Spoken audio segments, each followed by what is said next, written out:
conducted our first live on Instagram, and I was amazed. There was this person who was so spontaneous and still so much on point. Your content on Instagram has been always been relatable, and LinkedIn too, you're on fire, and that's how Team Story discovered you. Your name was suggested by a lot of loyal followers of yours, who told us to interview you, and that's how you got into the process, and we reached out to you. It's an honor to host you because you belong to the same industry and is somebody who's been growing consistently, not just on one platform but on 3 platforms now. That's LinkedIn, Instagram, and Twitter. There's so much that I want to know, what goes behind being Mahima Jalan, who is so organized, so cool, so chilled, and nailing everywhere, that now I want behind the scenes. So welcome on the show, and it's an honor to host you. Thank you so much, Unnati. Thank you so much for a lovely, lovely introduction, which I don't think I deserve, because actually the Mahima in real life is not so chilled out and organized. She's a mess and she makes a lot of mistakes. And that's what I always tell my community, that it is absolutely okay to make mistakes. Let us embrace mistakes. Let us embrace our failures, because that's how it is. I mean, nobody is perfect. Let's be honest. So even my life is not perfect. My behind the scenes are not perfect. And I am learning every day and trying to make new mistakes every day. So that's about it. Now, if I talk about life behind the scenes, then it is very hectic. Like, my parents are fed up of my hectic schedule. I am always working. There are no Saturdays or Sundays. But being a freelancer, being a solopreneur, I take my day offs even in the weekdays. So it is flexible, but it is hectic. If I have to go somewhere in the daytime, I work at nights. If I have to go somewhere on Sunday, then I take a break on Wednesday. So that's how I'm trying to manage, but I still have a long way to go. There's a constant juggle between clients' work and content creation. You have to take care of your personal brand while building the brand of your clients. That is always happening. So yeah, this is pretty much about my work life. I'm so excited to know so many things. And I'll start with my first question, which is what makes you Mahima? Because at least in the last 1.5 years, I've seen influencers or people coming on LinkedIn and then getting wiped off because they're probably issues, or they were not able to continue with the platform and anything and everything. But you have a consistent business going on, and then there's this personal brand which has not ghosted us in the last 6, 7, 8 months that I've been noticing your journey. So I want to know, what makes you Mahima? Like, what keeps you consistent? At I least hope firstly that this brand never gets hosted. Even after 10 years, I have the same community and growing. Now, what makes me Mahima is, I think, my uniqueness and originality. I've never tried to copy anyone. Like, I have taken inspiration from people I admire from the industry, but I do not try to copy anyone. That, okay, if this girl is doing a lot of Instagram reels, let me also do it. Or if short posts are working for this one, let me also try it. No, I try to be myself, and then I create content in a very relaxing mindset. I do not make it for the heck of it, or just getting leads, or just to please the algorithm. If Mahima is not in a mood to create content, she will not post for 10 days. But if she wants to if she's in a mood of posting, then she'll post 2 posts a day. So that is how I work. I don't really stress about algorithm a lot, because honestly I feel that I am in a learning phase. I still feel that there's a long way to go. Once I reach a certain phase, which I think is like the top position, then I'll have a huge responsibility of creating content every day, because my audience is probably waiting for my content, or maybe they have paid me for my content, be it newsletter or anything. But at this point, I can take a break if I want, because ultimately it is my personal brand. So if I am not feeling well personally, then I will not just post anything for the heck of it. And then secondly, originality, of course. I do not try to copy anyone, or I just like post anything that I want to. It is not always about my work or Instagram tips or content tips. It is much more than that. It is about my failures and my success stories, and a lot more. That really helps my community. Like, they come to me and they always say that these are the stories that they wait for. Tips so you can find on Google also. Absolutely.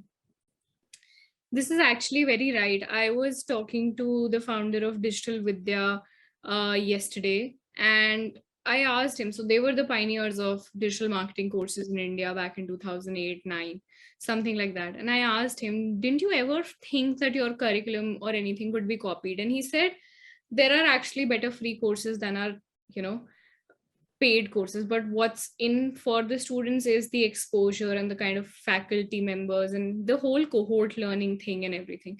So you're very right, until you're original, people will come back to you and stick with you, and if you're not original, they'll might as well Google. So, and that's something that I've seen with your content, not just for the sake of posting, but if you're feeling that way, if you are putting out a content, it will be with the ring light and not just for like ऐसे ही कर दिया. It's properly done then if you want to do it.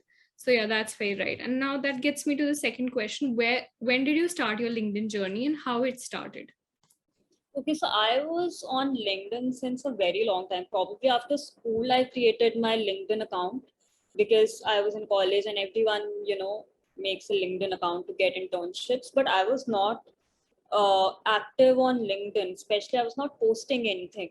And then you're just starting out, you barely get any engagement. So even if I've like posted anything, it wouldn't have got any likes or comments, and then I would have probably stopped. So I don't really count that phase as a part of my LinkedIn journey. I actually started creating content 1.5 years back. I was into freelancing and I was also doing my master's back then.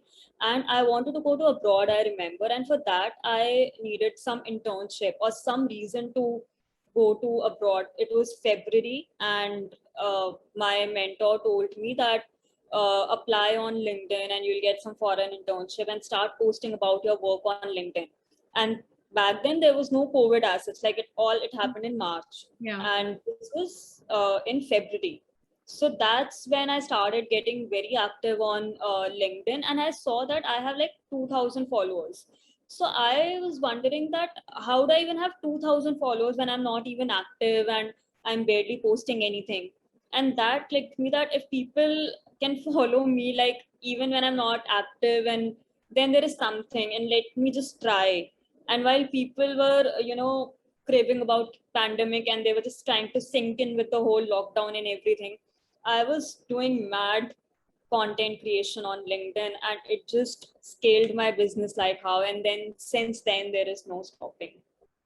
Wow. Wow. This is by far the best accidental LinkedIn story that I've heard. But the best part is you continued your efforts. So, like, aisa nahi hai ki we can shrug it off by saying it's just accidental, happened overnight. She got it and stuff like that, because I've seen you building it day There on. is no viral, like, there's no post that just got accidentally viral and that, took me to star. I mean, I actually, so when I started posting even 1.5 years back, there was barely any engagement on my post. Even 100 views on my post meant a big deal to me because there were barely any followers or anything. I was not active. I was not engaging with other accounts. I was doing nothing.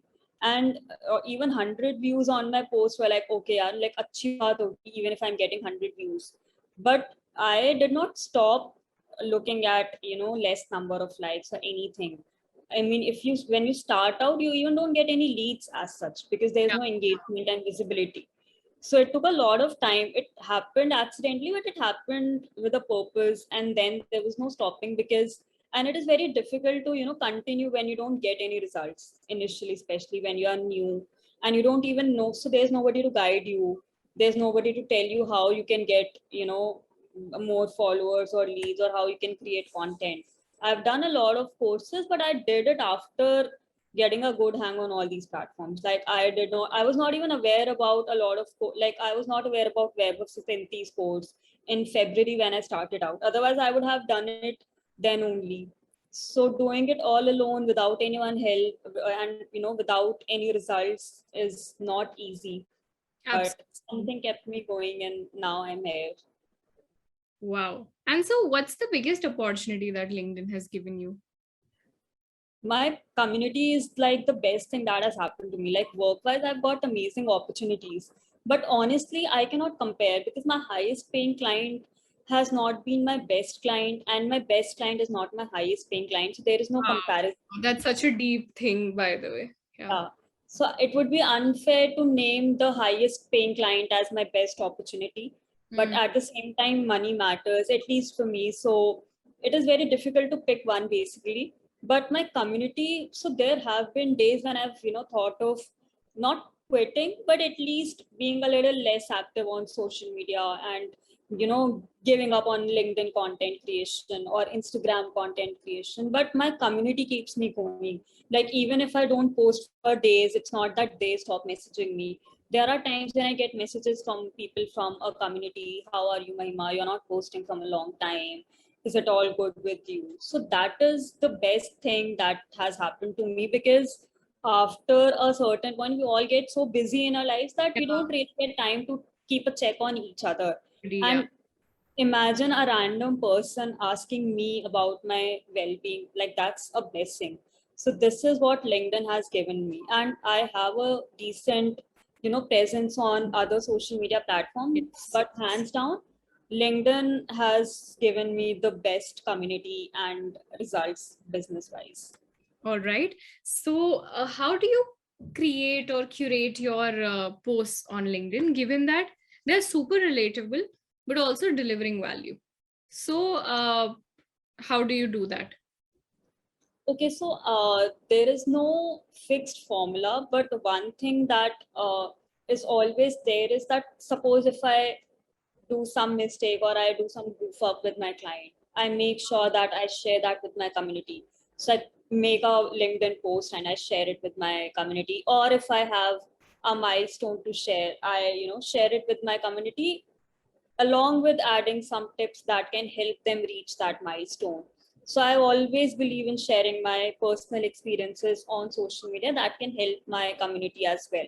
And being a freelancer, being a solopreneur, you experience so many things every day, you learn so many things every day, that you are never short of content in that sense. There's so much to offer to the community. So personal experiences is the first thing that I always try to share with my community. Then, of course, I mean, I take a lot of inspiration from my community, my fellow creators. I try to understand what kind of content my audience is enjoying and what are they looking for when they come to my profile. So even that is important. Like, sharing your personal thoughts and tips and strategies is fine, but what your audience is looking for from your page is also very important. And I think it is my personal experiences and stories that my audience looks for the most Yeah, when it comes exactly, to my profile. exactly. So that I always make sure that I share. Like, there is no secret. I don't think there is any secret with me about my growth or failures. Like, I share it all with my community. I barely, I don't believe in keeping anything secret that can add value to so many people. Like, if your one post is reaching even 15,000 people, and if even like 5,000 or 4,000 or 2,000 people are reading it and learning something from it, then there's nothing better than that. No? Wow.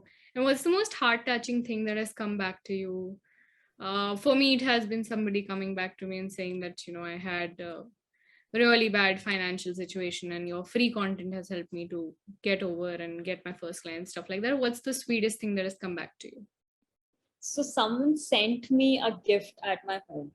Like, Oh, yeah, so that was very heart touching. And there was a personal note, and there was a diary and a pen and a folder. And I, like, of course, refused initially when that person was asking for my address. But that person was really grateful, because in the pandemic situation, I helped him get a opportunity. And that opportunity actually helped him in so many ways, like financially, and then career wise, and then he got another lead through that client. So he was really, really grateful, and he sent me that gift. Although I'm not trying to say that materialistic things please me, but no, but this that, is materialistic. Like, this is the feeling behind it. Like, yeah, it's not like you can't afford a pen, a diary, and a absolutely, mug and stuff like that. So absolutely. it's materialistic if they are sending you something from LV. But yeah, okay.